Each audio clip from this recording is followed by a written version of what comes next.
আসসালামু আলাইকুম রহমতুল্লাহ। সম্মানিত গ্রাহক, আজকে আমি আপনাদেরকে দেখাবো আপনারা কিভাবে বিকাশ থেকে হামিম টেলিকম অ্যাপসে টাকা অ্যাড করবেন। তার জন্য আপনাকে সর্বপ্রথম হামিম টেলিকম অ্যাপসের মধ্যে ক্লিক করতে হবে।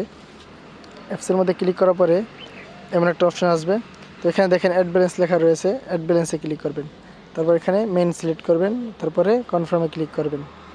কনফার্মে ক্লিক করার পরে এখানে বিকাশ পার্সোনাল আছে, বিকাশ পার্সোনাল ক্লিক করবেন। তারপর যে কয় টাকা অ্যাড করবেন, আমি 20 টাকা আপনাকে অ্যাড করে দেখাচ্ছি। আপনি যে কয় টাকা অ্যাড করবেন ওই কয় টাকা এখানে দিবেন, ঠিক আছে? এখানে লেখা আছে ইন্টার অ্যামাউন্ট। তারপর আপনারা নেক্সটে ক্লিক করবেন। নেক্সটে ক্লিক করার পরে দেখেন এখানে আপনাদের বিকাশ নাম্বারটা আসবে, এই যে লাস্টে 80 যে নাম্বারটা, ঠিক আছে? যে শেষে 80 এই নাম্বারটা কপি করবেন, ঠিক আছে? এই ক্লিক করলে কপি হয়ে যাবে। তারপরে এখানে আর কি আমরা বিকাশ থেকে টাকা পাঠাবো, টাকাটা পাঠিয়ে এখানে ট্রানজ্যাকশন আইডি দিলেই হবে। তো আমরা এখন বিকাশে যাব, বিকাশে যাইয়া আমরা টাকাটা পাঠাচ্ছি, ঠিক আছে? 20 টাকা যে কয় টাকা অ্যাড করবেন ওই কয় টাকা আপনাকে পাঠাতে হবে, ঠিক আছে? তো আমি ওই নাম্বারে 20 টাকা পাঠাবো, ঠিক আছে? দেখেন কীভাবে অ্যাড করি। তো বিকাশের পিনটা দিয়ে ওই নাম্বারে 20 টাকা পাঠিয়ে দেবেন। তারপর এখানে দেখেন এই যে ট্রানজ্যাকশন আইডি আছে না, এটা কপি করবেন। এই যে কপি হয়ে গেছে, ঠিক আছে? কপি করার পর আপনারা হামিম টেলিকম অ্যাপসের মধ্যে চলে যাবেন।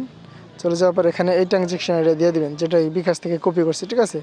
দেওয়ার পর এখানে যে ভেরিফাই লেখা রয়েছে, ভেরিফাইতে ক্লিক করবেন। এখানে সাথে সাথে টাকা অ্যাড হয়ে যাবে। এই দেখেন মেসেজে চলে আসে, এই যে, ঠিক আছে? 20 টাকা যে অ্যাড করছি না, মেসেজ চলে আসছে, ঠিক আছে? এইভাবে আপনারা টাকা অ্যাড করবেন।